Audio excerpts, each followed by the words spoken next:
ஸ்ரீ சாயிநாத ஸ்தவனமஞ்சரி. சுக்லாம் பரதரம் விஷ்ணும் சசிவன்னம் சதுர்புஜம் பிரசன்னவதனம் தியாயேத் சர்வ விக்னோபசாந்தயே.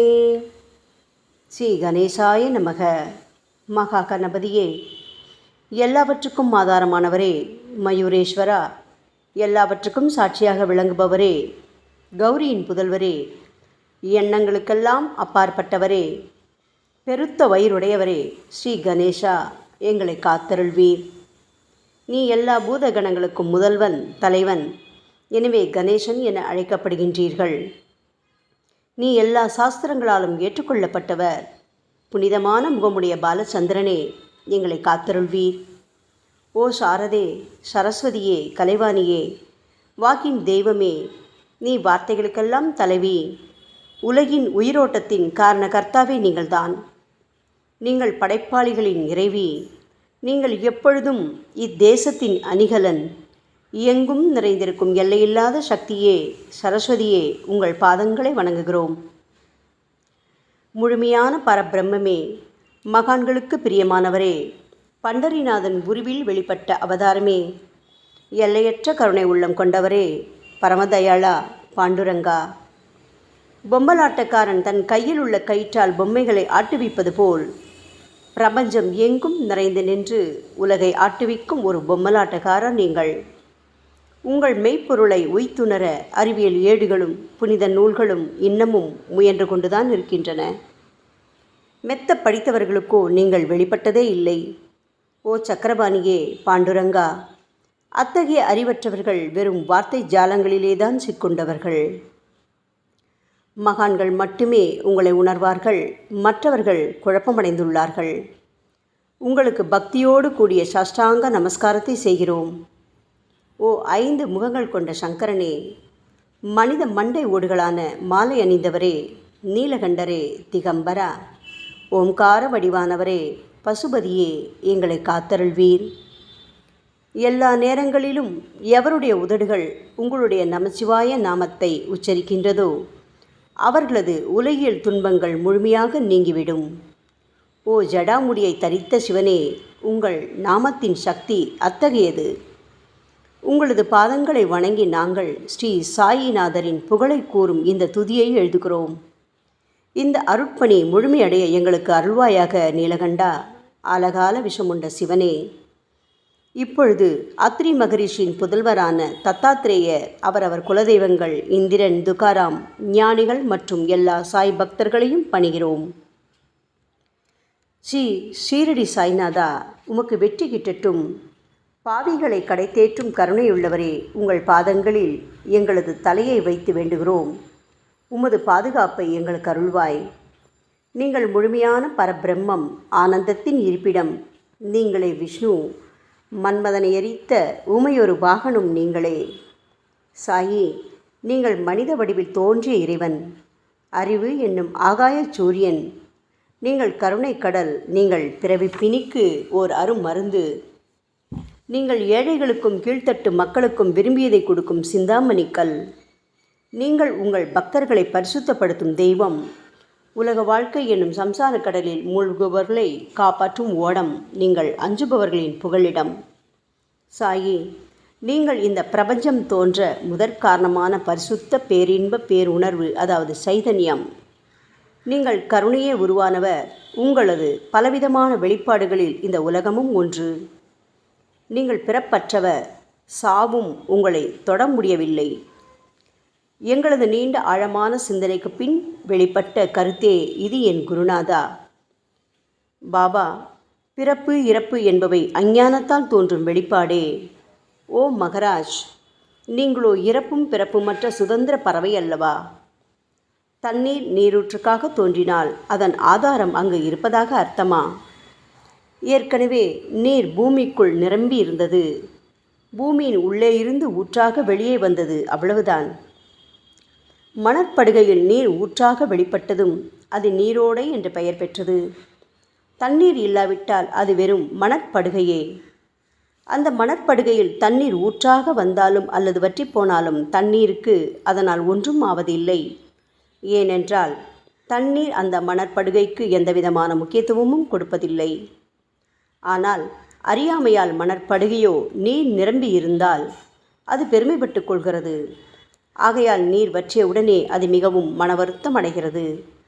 இந்த மனித உடலும் ஒரு விதத்தில் அந்த மணற்படுகை போன்றதே. புனித பேரின்ப நிலையை அந்த நீரூற்றின் தூய தண்ணீருக்கு ஒப்பிடலாம். இம்மாதிரி எண்ணற்ற மணற்படுகைகள், அதாவது மனித உடல்கள் இருந்த போதிலும் அவற்றில் உள்ள நீர், அதாவது பேருணர்வு எனப்படும் சைதன்யம் மட்டும் மாறுபடுவதே இல்லை. கருணையுள்ளம் கொண்டவரே சாய்நாதா, நாங்கள் உங்களை ஆதியும் அந்தமும் இல்லாதவர், பிறப்பற்றவர் என்று கூறுவோம். இந்திரனின் கையில் இருக்கும் வஜ்ராயுதம் நீங்கள். இந்த வஜ்ராயுதம் ததீசி என்ற முனிவரின் முதுகெலும்பை கொண்டு தயாரிக்கப்பட்டது. இதுவரை இந்த பூமியில் எத்தனையோ எண்ணற்ற உயிரினங்கள் தோன்றியுள்ளன, இப்பொழுதும் தோன்றிக் கொண்டுதான் இருக்கின்றன. வரும் காலத்தில் மேலும் எண்ணற்ற உருவங்கள் தோன்றத்தான் போகின்றன. அந்த ஒவ்வொரு தோற்றத்திற்கும் ஒரு தனி உருவமும் பெயரும் கிடைக்கும். இந்த உயிர்கள் ஒவ்வொன்றும் பெயராலும் தோற்றத்தாலும் மட்டுமே இவ்வுலகில் அடையாளம் காட்டப்படுகிறது. ஆகையால் அந்த சுத்த பேருணர்வு நிலையை நீ நான் என்று பிரித்து காட்டுவது சரியல்ல. ஏனென்றால் எது இரண்டாக தோன்ற முடியாதோ அதுவே உண்மையில் பரிசுத்த பேரின்ப பேருணர்வு எனப்படும். அது ஒன்றே அனைவரின் உள்ளும் ஆத்மா என்ற பெயரில் உள்ளது. மேலும் உண்மையை சொல்வதானால் அந்த ஒரே ஒரு சுத்த பேரின்ப பேருணர்வு நிலைதான் உலகம் முழுவதும் வியாபித்திருக்கிறது. அப்படி இருக்கையில் நீ நான் என்ற வேற்றுமைகள் எவ்வாறு இருக்க முடியும்? நீருண்ட மேகத்தில் உள்ள நீரின் தன்மை உலகெங்கிலும் ஒன்றே. ஆனால் அது பூமியை அடைந்ததும் வெவ்வேறு தோற்றங்களை நதி, ஏரி, ஊற்று என ஏற்கின்றன. கோதாவரி மணற்படுகையில் விழும் நீர் கோதாவரி நதி என்றழைக்கப்படும். அதே சமயம் கிணறு ஒன்றில் விழும் நீருக்கு அந்த சிறப்பு தகுதி கிடைப்பதில்லை. கோதாவரி நதி மிகவும் புனிதமானது. சாயி, நீங்கள் அதில் உள்ள தூய நீரை போன்றவர், நாங்களோ குளம், குட்டை, சகதியில் உள்ள நீர் போன்றவர்கள். நம் இருவருக்கும் இடையே உள்ள வித்தியாசம் இதுதான். பாபா, எங்கள் வாழ்வின் குறிக்கோளை அடைவதற்கு நாங்கள் உங்களிடம் வரவேண்டும். கூப்பிய கரங்களுடன் உங்கள் பாதங்களை சரணடைய வேண்டும். ஏனென்றால் நீங்கள் ஒருவரே புனிதத்தின் உறைவிடம் என் குருநாதா. புனிதமடைந்த கோதாவரி நதி மணற்பரப்பில் மழை நீர் பாயத் தொடங்கும் போது அந்த நீர் புனிதத்தன்மையை அடையும். அதை வெறும் தண்ணீராக மட்டும் கருதினால் அந்த தண்ணீர் தான் எல்லா இடங்களிலும் இருக்கிறதே. கோதாவரி நதி தீரம் முழுவதும் புனிதமாக கருதப்பட்டது. பூமியின் அந்த மணற்பகுதி அதன் புனித தன்மையை நிர்ணயம் செய்கிறது. நீருண்ட மேகத்தினின்று கீழே விழுந்த நீரின் புனிதத்தன்மையை எந்த பூமியின் பகுதி மாற்றவில்லையோ அந்த பகுதியை கோதாவரி என்று கூறுகிறார்கள். மற்ற பகுதிகளில் விழுந்த நீர் அந்த பகுதியில் உள்ள மண்ணின் குணத்தை ஏற்றுக்கொண்டது, புனித தன்மையை இழக்கிறது. மேகத்தில் பரிசுத்தமாக இருந்த நீர் அசுத்தமாகவும் கசப்பாகவும் உப்பாகவும் மாறிவிட்டது. 6 வித உட்பகைகளான காமம், கோபம், பேராசை, வெறுப்பு, அகங்காரம், பொறாமை இவற்றை அகற்றி புனித உடலெடுத்து வந்த குருநாதா, குருதேவா, தங்களை புனித மகான் என்று அழைப்பதே சால பொருந்தும். ஆகவே நீங்களே புனித கோதாவரி. நாங்கள் உங்களை புனித கோதாவரியாக உருவகம் செய்கிறோம். இயங்கும் அத்தனை படைப்புகளிலும் நீங்கள் சிறப்புற முதன்மை பெறுகின்றீர்கள். உலகம் தோன்றியது முதலே பிரம்மா உயிர்களை படைக்க ஆரம்பித்ததிலிருந்தே கோதாவரி நதி இருக்கிறது. நீர் நிறைந்து பாயும் அந்த நதியில் இன்று வரை தண்ணீர் வற்றியதே இல்லை. ராமர் கோதாவரி நதியின் கரைக்கு வந்தபோது ஓடிக்கொண்டிருந்த தண்ணீர் இன்று வரை அதே இடத்தில் எப்படி இருக்க முடியும்? கோதாவரி நதியின் மணற்படுகை மட்டும் அதேதான். தண்ணீர் கடலை சென்றடைந்து விட்டது. ஆனால் அந்த கோதாவரி நீர் படுகையுடன் புனிதத்தன்மை மட்டும் என்றுமே மாறாமல் இன்று வரை அப்படியே உள்ளது. ஒவ்வொரு வருடமும் பழைய நீர் வெளியேறி புதிய நீர் அதற்குள் பாய்கிறது. உங்களுக்கு தெரிந்த வாழ்க்கை நியதிதானே இது. ஒரு நூற்றாண்டை ஒரு ஆண்டாக கணக்கிட்டால் அந்த நூற்றாண்டில் தோன்றிய முனிவர்கள் பாயும் நீரை போன்றவர்கள். அவர்களில் மிகப்பெரிய மகான்கள் அந்த நீரில் தோன்றும் அலைகள் போன்றவர்கள். இந்த புனித கோதாவரி நதியில் முந்தைய நூற்றாண்டுகளில் சனாதனர், சனதர், சனந்தனர் போன்ற மகான்கள் வெள்ளமாக தோன்றினார்கள். பிறகு நாரதர், தும்புரு, துருவன், பிரகலாதன், மகாபலி சக்கரவர்த்தி, சபரி, அங்கதன், வாயுகுமாரனான அனுமான், விதுரர், கோபர்களும் கோபியர்களும் வெள்ளமாக தோன்றினர்.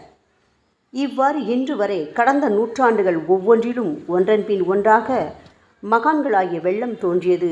அவற்றை எல்லாம் எங்களால் ஞாபகப்படுத்தி கூற முடியவில்லை. ஓ சாயிநாதா, இந்த 19ஆம் நூற்றாண்டில் புனித கோதாவரி நதியில் சந்தேகத்திற்கு இடமில்லாமல் நீங்கள் வெள்ளமாக பாய்ந்தீர்கள். எனவே உமது தெய்வீகமான பாதங்களை தொட்டு வணங்குகிறோம்.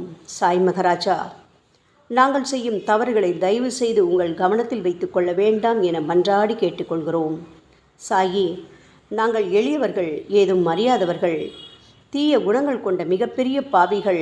எங்களை புறந்தள்ளி விடாதீர்கள், கைவிட்டு விடாதீர்கள். மட்டமான உலோகத்தையும் தங்கமாக மாற்றும் சக்தி கொண்ட ரசவாத கல் இரும்பினுடைய இயற்கையான தன்மைகளை பொருட்படுத்துவதில்லை. அதேபோல் கோதாவரி நதியும் தன்னுள் கலக்கும் சிறு சிறு ஓடைகளை திருப்பி அனுப்புவதில்லை. பாபா, அநேக தீய குணங்களை எங்களுக்குள் கொண்டவர்கள் நாங்கள். உங்களது கருணை மிகுந்த பார்வையால் தயவு செய்து அவற்றை சடுதியில் அழித்து விடுங்கள். இது மட்டுமே தான் உங்கள் அடிமைகளான எங்களது வேண்டுகோள். ரசவாத கல்லின் தொடர்பு ஏற்பட்டும் இரும்பின் இயற்கை தன்மைகள் அழிக்கப்படாவிட்டால் சாயிநாதா, அது ரசவாத கல்லின் பெருமைக்கு இழுக்கல்லவா? பாபா, எங்களை பாவியாகவே இருக்கும்படி விட்டுவிடாதீர்கள். தங்களை குறைவாக மதிப்பிட்டு கொள்ளாதீர்கள். நீங்கள் ரசவாத கல், நாங்கள் இரும்பு. எங்களுக்கு ஏற்படும் இழிவுகள் தங்களுக்கு ஏற்படும் இழிவுகள் அல்லவா? சாயிநாதா, குழந்தைகள் தவறுகள் செய்து கொண்டேதான் இருக்கிறது. ஆனால் அதற்காக தாயார் என்றுமே கோபமடைவதில்லை. இதை தயவு செய்து தாங்கள் நினைவில் வைத்து கொண்டு எங்களுக்கு உங்கள் அருளாசிகளை தாருங்கள். ஓ சத்குரு சாய்நாதா, நீங்கள் எனது கற்பக விருட்சம், சம்சார கடலை கடக்க உதவும் கப்பல். சந்தேகத்திற்கு இடமின்றி நீங்கள் ஒருவர் மட்டுமே எங்களை கடைதேற்ற முடியும். சாயி, நீங்களே எங்களுக்கு காமதேனுவாகிய பசு. நீங்கள் சிந்தாமணி கல், ஞானவானில் சூரியனும் நீங்களே. நீங்கள் நற்பண்புகளின் சுரங்கம், ஸ்வர்க்கத்திற்கு ஏறிச் செல்லவதும் ஏனியும் நீங்களே அல்லவா எங்களது குருநாதா?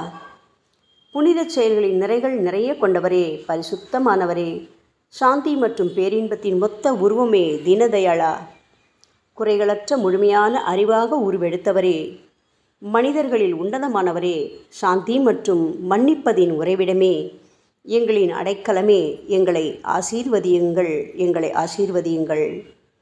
கலியுகம் ஆரம்பித்தவுடன் மகாவிஷ்ணுவால் உலகம் உய்ய அனுப்பப்பட்ட 9 நாதர்களில் ஒருவனான சத்குரு மச்சீந்திரநாதரும் நீங்களே. பரமேஸ்வரன் நெற்றிக்கண்ணை திறந்தவுடன் அந்த அக்னியில் தோன்றிய மகாத்மா ஜாலந்தரும் நீங்களே. நீங்கள் மகாராஷ்டிராவில் தோன்றி பக்தி மார்க்கத்தை பரப்பிய ஞானிகளான நிவிருத்திநாதர், ஞானேஸ்வரர், கபீர்தாசர், ஷேக் முகமது ஏகநாதர். சாயி, நீங்கள் சிவனின் ஓர் அவதாரம், தத்தகுரு. நீங்களே பண்டரிநாதர். நீங்கள் ஆஞ்சநேயரின் மறு அவதாரம் ராமதாசர். நீங்கள் மகாராஷ்டிர ஞானி பாண்டுரங்கன் மீது கீர்த்தனை இயற்றிய துக்காராம். சாயிநாதா, நீங்கள் முஸ்லிம் ஞானி ராமபக்தர் சகாராம். நீங்கள் தத்தாத்ரேயரின் மறு அவதாரம் மாணிக் பிரபு. பாபா, உங்களது அவதார தோற்றம் மற்றும் உங்களுடைய எண்ணற்ற தன்மை புரிந்து கொள்ள எங்களுக்கு உண்மையில் கடினமாக இருக்கிறது. உங்களது ஜாதி குலம் பற்றிய எதையும் நீங்கள் எவருக்கும் வெளிப்படுத்தியதில்லை. சாயி, சிலர் உங்களை முஸ்லீம் என்கிறார்கள், சிலரோ உங்களை பிராமணர் என்கிறார்கள். கிருஷ்ண பரமாத்மாவை போன்று எண்ணற்ற தெய்வீக லீலைகளை செய்வதெல்லாம் உங்களுக்கு ஒரு விளையாட்டல்லவா? ஸ்ரீ கிருஷ்ண பரமாத்மாவை பார்த்து பல்வேறு மக்கள் பலவிதமான பெயர்களிட்டு அவரை அழைத்தனர்.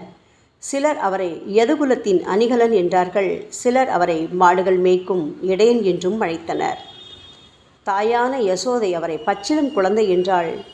கிருஷ்ணரின் மாமனாகிய கம்சன் அவரை உயிரை குடிக்கும் மகா காலன் என்றான். அர்ஜுனன் அவரை எங்கும் நீக்கமர நிறைந்துள்ளவர் என்றான். அவ்வாறே சாய்நாதா, ஒவ்வொரு மனிதனின் மனநிலைக்கு ஏற்ப அவரவர் எண்ணங்களுக்கு ஏற்ப உங்களுக்கு பெயர்களை சூட்டி மகிழ்ந்தார்கள். மசூதி, நீங்கள் வாழும் இருப்பிடம். உங்கள் காதுகள் இந்து மத வழக்கப்படி குத்தப்படவில்லை. அதேபோல் பாத்தியா ஓதுவதை பார்த்து நீங்கள் முஸ்லிம் என்று கூறுவது பொருத்தமானதே. சாய்நாதா, நீங்கள் துனி மூலம் அக்னியை வழிபடுவதை பார்த்து நீங்கள் ஒரு இந்து என்று முடிவு செய்யப்பட்டது. பாபா, இந்த வெளிப்புற வித்தியாசங்களை வீண் விவாதம் செய்யும் எண்ணம் கொண்டவர்களே விரும்புவார்கள். உண்மையான ஞானத்தில் ஆர்வம் கொண்டவர்கள் இந்த வெளிப்புற வேறுபாடுகளுக்கு முக்கியத்துவம் தரமாட்டார்கள். சாயி, நீங்களோ பிரம்மத்தின் நிலையில் இருக்கின்றீர்கள். ஜாதி குலம் போன்றவை உங்களுக்கு முக்கியமில்லை. நீங்கள் எல்லோருக்கும் மேலான உயர்ந்த குருவாகவும் இந்த பிரபஞ்சத்தை படைத்தவராகவும் இருக்கின்றீர்கள். முஸ்லிம் இந்துக்களிடையே பகைமையுணர்வு ஏற்பட்டதால் அவர்களுக்கிடையே இணக்கமான உறவையும் ஒற்றுமையையும் ஏற்படுத்துவதற்காகவே அல்லவா நீங்கள் மசூதியில் அமர்ந்து அக்னி வழிபாட்டை நடத்தி உங்கள் லீலைகளை பக்தர்களுக்கு காட்டினீர்கள். நீங்கள் ஜாதி மதங்களுக்கு அப்பாற்பட்டவர். நீங்கள் பிரம்மமே, நீங்கள்தானே சாயி. உண்மையில் நீங்கள் எங்களது எண்ணங்களுக்கெல்லாம் அப்பாற்பட்டவர். உங்களை பற்றிய வாதி பிரதிவாதங்கள், ஊகங்கள், ஆதாரம் இல்லாத கருத்துக்கள் இருக்கும் இடத்தில் எங்கள் வார்த்தைகளுக்கு முக்கியத்துவம் எப்படி கிடைக்கும்? ஆனால் சாயிநாதா, உங்களை பார்க்கும் பொழுது எங்களால் மௌனமாக இருக்க முடியவில்லை. வார்த்தைகளால் போற்றுதலே உலக வழக்கம். எனவே உங்கள் அருளாசியுடன் சாயிநாதா, வார்த்தைகளால் எப்படியெல்லாம் உங்களை போற்ற முடியுமோ அவ்வண்ணமே போற்றி புகழ்கிறோம். கடவுளின் நிலையை விட மகான்களின் நிலை வேறுபட்டும் மிக உயர்ந்ததாகவும் இருக்கும். மகான்களின் அருகில் நான் எனது போன்ற எண்ணங்களுக்கு இடமே இல்லை. கடவுளை வெறுத்ததால் இரண்யகசிபுவும் விஷ்ணுவால் கொல்லப்பட்டார். ராமனால் ராவணன் கொல்லப்பட்டன. மகான்கள் கைகளால் இத்தகைய துர்சம்பவங்கள் ஏற்பட்டதே இல்லை. அரசன் கோபிச்சந்தன் முனிவர் ஜாலந்தரரை சாணக்குவியலுக்குள் புதைத்தான். ஆனால் அந்த நிலையிலும் அரசரின் இந்த செயலுக்காக அந்த முனிவர் வருத்தப்பட்டதே இல்லை. அரசனின் அந்த செயலுக்கு நேர்மாறாக அந்த அரசனை சம்சார சூழலிலிருந்து விடுவித்து அவனை முக்தியடை செய்தார். மகான்களின் சக்தி இப்படிப்பட்டதே. அவற்றை விவரித்து கூற முடியாது. மகான்கள் சூரியனின் ஒளியை போன்று பிரகாசிக்கக்கூடியது. சந்திரனின் மென்மையான ஒளிக்கதிர்கள் போல் இதயத்திற்கு ஆறுதல் கொடுக்கும் தன்மை கொண்டது. மகான்களின் அருள் கஸ்தூரியின் நறுமணம் போன்றது. அவர்கள் கரும்பு சாற்றினை போல் இனிப்பானது. மகான்கள் நிச்சயமாக நல்லவர்களிடமும் தீயவர்களிடமும் ஒரே விதமாகவே நடந்து கொள்கின்றனர். அதற்கும் மேலாக பாவிகளிடம் அவர்கள் காட்டும் அன்பு அளவிட முடியாதது.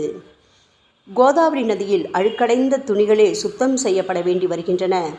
சுத்தமான துணிகள் கோதாவரி நதியினின்று வெகு தூரத்தில் பெட்டியிலேயே தங்கிவிடுகின்றன. பெட்டியில் வைக்கப்பட்டிருந்த அந்த துணியும் ஒரு முறை கோதாவரி நதிக்கரைக்கு துவைப்பதற்காக வந்தது. இந்த உவமையில் பெட்டிதான் வைகுண்டம், நீங்களே கோதாவரி. கோதாவரி நதிக்கரையே நம்பிக்கை. எல்லா உயிரினங்களும் துணிகள். 6 விதமான மன விகாரங்களான காமம், கோபம், கஞ்சத்தனம், மதம், பொறாமை, மோகம் ஆகியவையே அவைகளை பற்றியுள்ள அழுக்கு. சாய்நாதா, தங்கள் பாதார விந்தங்களை வணங்குவதே கோதாவரியில் செய்யப்படும் புனித குளியல். ஓ சமர்த்தரே, எங்களது எல்லா பாவங்களையும் மன அழுக்கங்களையும் போக்கி எங்களை சுத்தப்படுத்துங்கள் குருநாதா.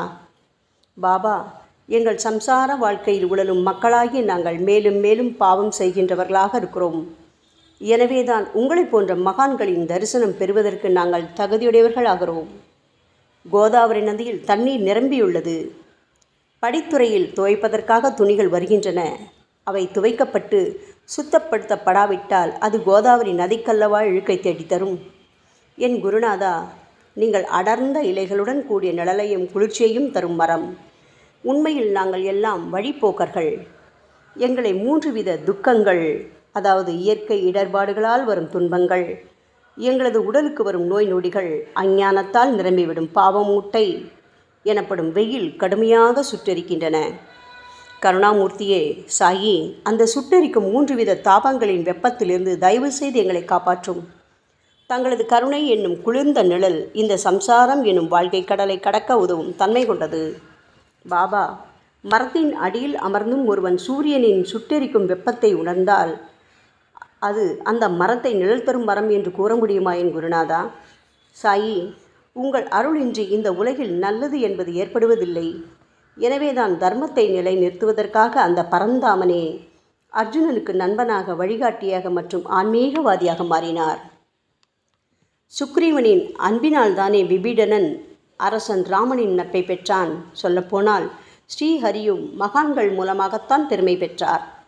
பிரம்மம் என்பது உருவமற்றது. எனவேதான் வேதங்களால் அதை வர்ணித்து கூற முடியவில்லை. ஆனால் பூமியில் அதை மனித உருவில் தோன்ற வைத்து மகான்கள் அதன் உருவமற்ற தன்மையை மாற்றினர்.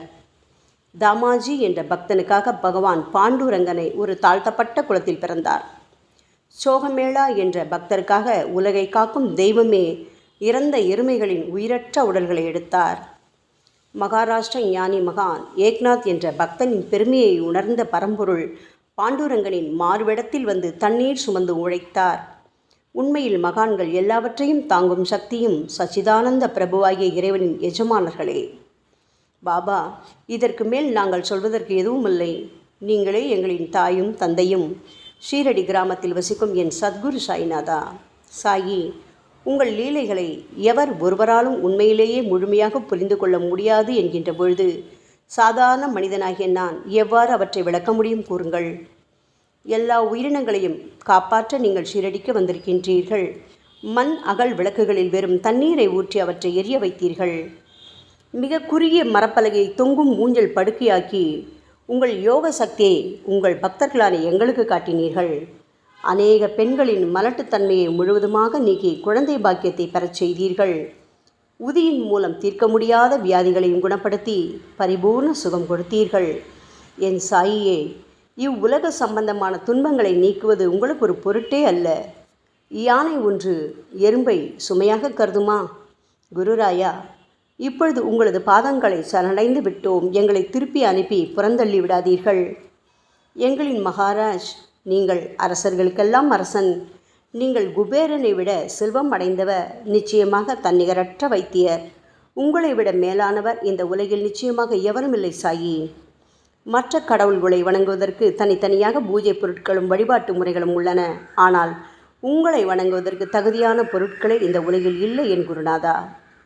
சூரியனின் ராஜ்யத்தில் தீபாவளி பண்டிகையை கொண்டாடுவதென்றால் எவ்விதமான பொருட்களை கொண்டு அதை கொண்டாடுவோம்? சமுத்திரத்தின் தாகத்தை தணிப்பதற்கு பூமியில் போதுமான தண்ணீர் கிடைக்காது. நெருப்பை சூடாக்குவதற்கு எங்கிருந்து அக்னியை கொண்டு வருவது? ஓ ஸ்ரீ சமர்த்த குருடாயா, பூஜை செய்ய உதவும் பொருட்கள் யாவற்றிலும் இருப்பது உன் ஆத்மாவே. ஆரம்பம் முதலே அவை உன் ஒரு பகுதியே அல்லவா? மேலே கூறப்பட்டவையெல்லாம் தத்வார்த்த ரீதியில் கூறப்பட்டவையே. அனுபவங்களின்றி கூறப்படும் வார்த்தை ஜாலங்கள் வீணே. சம்பிரதாய சடங்குகளின்படி உங்களுக்கு பூஜை செய்ய வேண்டுமென்றால் அதனை செய்வதற்கு தேவையான பூஜை சாமான்கள் எங்களிடத்தில் இல்லையே என் குருநாதா. கருணாமூர்த்தியே, எங்களின் கற்பனை திறனின் அடிப்படையில் உங்களுக்கு வழிபாடு செய்கிறோம். தயவு செய்து அந்த வழிபாட்டை இந்த அடிமைகளிடமிருந்து ஏற்றுக்கொள்ளுங்கள். சாயி, இப்பொழுது எங்களது அன்பு மிகுந்த கண்ணீரால் உங்கள் பாதங்களை கழுவுகிறோம்.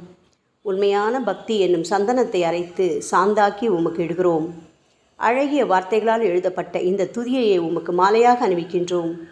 எங்களது கெட்ட குணங்களை தூபமாக்கி உமக்கு முன் எரிய விடுகிறோம். உமக்கு முன் எரியும் போது எந்தவிதமான தீய வாசனையும் எழுவதில்லை. சாயி, உமக்கு முன்பு இல்லாமல் வேறு எங்காவது இந்த தூபம் எரிய விடப்பட்டால் அது கீழே உள்ளது மாதிரி ஆகும்.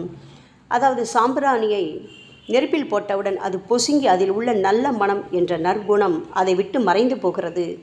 பாபா, உமக்கு முன் அது எரியும் போது எங்களது கெட்ட குணம் என்கின்ற அழுக்குகள் எரிந்து நல்ல குணம் மட்டுமே மிஞ்சியிருக்கிறது.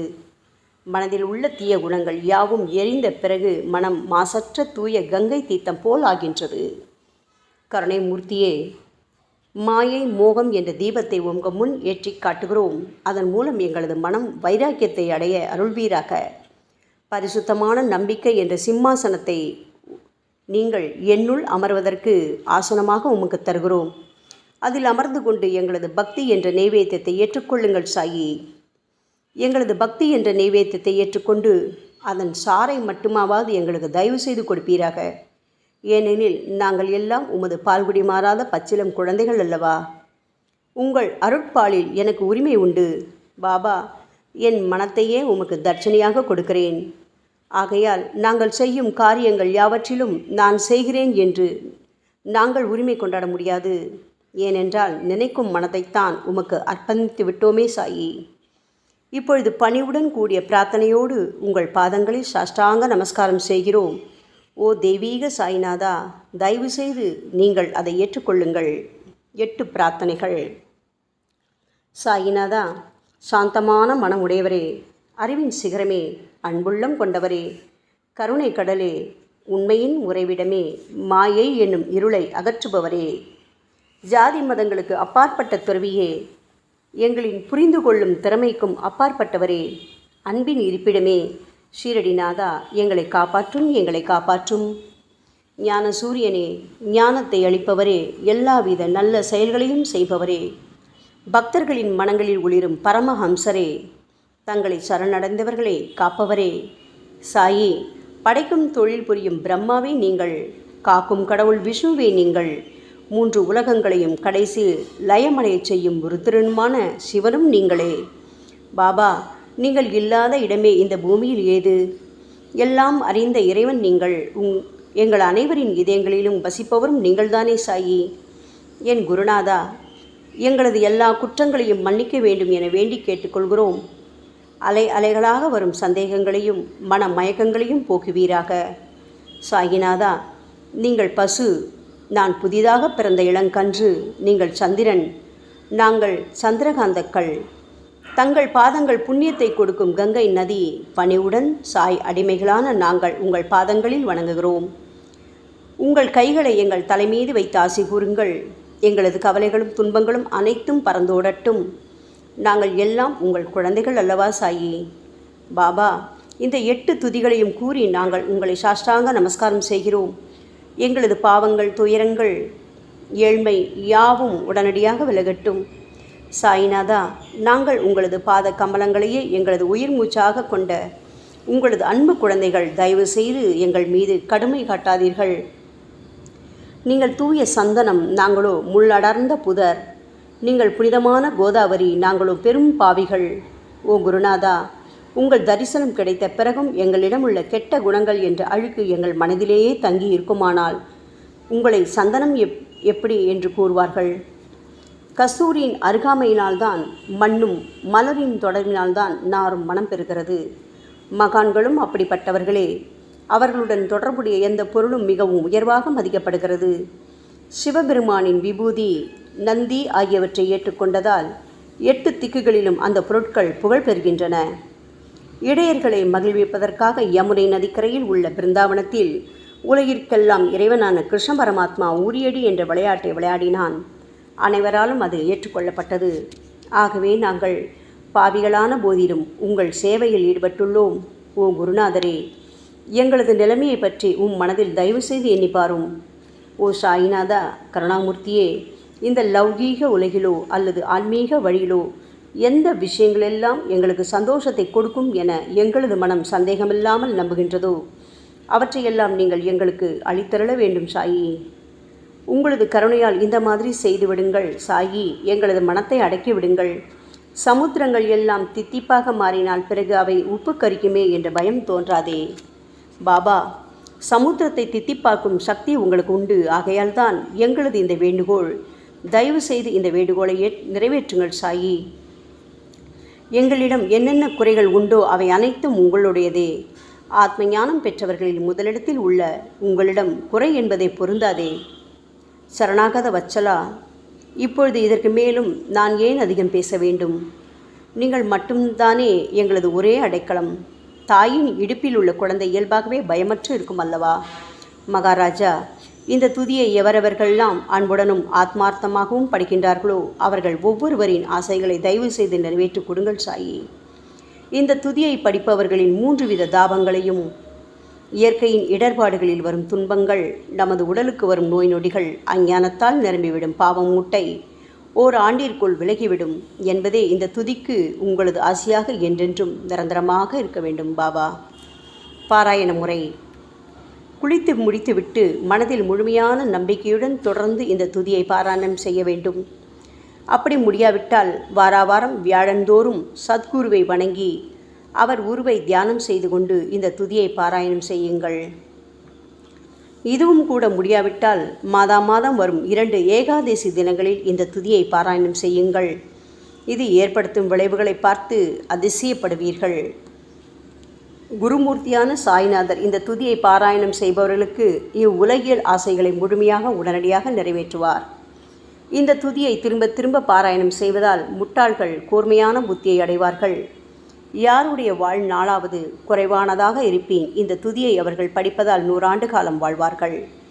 இந்த துதியை தொடர்ந்து பாராயணம் செய்து வந்தால் செல்வம் குறைவாக ஏழையாக இருந்தால் செல்வத்தின் அதிபதி குபேரன் அவர்கள் வீட்டிற்கு வந்து தங்கி அவர்களுக்கு ஏவல் புரிவான். இது சத்தியம், இது சத்தியம், இது சத்தியம் என 3 முறை கூறுகிறார். குழந்தை செல்வம் இல்லாதவர்கள் இந்த துதியை தொடர்ந்து படித்து வந்தால் குழந்தை செல்வம் பெறுவர். இந்த துதியை படிப்பவர்களின் வியாதிகள் எல்லா பக்கங்களிலும் பறந்தோடிவிடும். வியாதி நின்று குணம் கிடைக்கும். இந்த துதியை திரும்ப படித்தால் பயம் மற்றும் கவலை மறைந்து போகும். மதிப்பும் மரியாதையும் கிடைக்கும். அழிவற்ற பிரம்மத்தை உணர்வார்கள். பிரம்ம ஞானம் கிட்டும். அறிவுடையோரே, இந்த துதியின் மீது உங்கள் இதயங்களில் முழுமையான நம்பிக்கை வையுங்கள். சந்தேகங்கள், நம்பிக்கையின்மை, தவறான எண்ணங்கள் ஆகியவற்றுக்கு கொஞ்சம் கூட மனத்தில் இடம் கொடுக்காதீர்கள். ஷீரடிக்கு புனித பயணம் மேற்கொள்ளுங்கள். பாபாவின் தாமரை பாதங்களை மனதில் இருத்துங்கள். அவர் அனாதைகளின் உறவினர், பக்தர்களின் விருப்பங்களை நிறைவேற்றும் கற்பகத்தரு, கேட்டதை கொடுக்கும் கலியுக தெய்வம். பாபாவால் உணர்வூட்டப்பட்டு இந்த துதியை நான் இயற்றினேன். இல்லாவிட்டால் எந்த விதமான முக்கியத்துவமும் இல்லாத என்னால் இந்த துதியை எவ்வாறு எழுத முடியும்? ஆங்கில ஆண்டு 1918 புரட்டாசி மாதம் வளர்பிறையில் விநாயக சதுர்த்தி அன்று சூரிய உதயத்துக்கு முன் இந்த பாமாலை நிறைவு செய்யப்பட்டது. புனிதம் வாய்ந்த நர்மதா நதிக்கரையில் இந்தூருக்கு அருகிலுள்ள ஊரான மகேஸ்வர கஷேத்திரத்தில் ஸ்ரீ அகல்யா தேவியின் சந்நிதியில் சாயிநாதரை போற்றி பாடும் இந்த சவண மஞ்சரி நிறைவடைந்துள்ளது. மகேஸ்வரம் என்ற புனித தலத்தில் இந்த துதி நிறைவடைந்தது. ஸ்ரீ சாயிநாதர் என் மனதிற்குள் புகுந்து இந்த துதியின் ஒவ்வொரு வார்த்தையையும் புற வைத்தார். தாஷ்கன் மகராஜ் எல்லா ஞானிகள் மற்றும் துறவிகளின் வேலையாள். எங்கும் மங்களம் பொங்கட்டும். ஸ்ரீ சாயிநாதரை போற்றி பணிவுடன் எழுதப்பட்ட இந்த ஸ்ரீ சாயிநாத ஸ்தவன மஞ்சரி என்ற துதி பாராயணம் செய்பவர்கள் சம்சார கடலை கடக்க உதவட்டும். இது ஸ்ரீ பாண்டுரங்கனுக்கு தாஷ்கனு மற்றும் சாய் பக்தர்களின் நம்பிக்கை மற்றும் பணிவோடும் கூடிய பிரார்த்தனை. மங்களம், சுபமங்களம். ஸ்ரீ சச்சிதானந்த சமர்த்த சத்குரு ஸ்ரீ சாய்நாத் மகராஜ் கி ஜெய். ஓம் சாய்ராம்.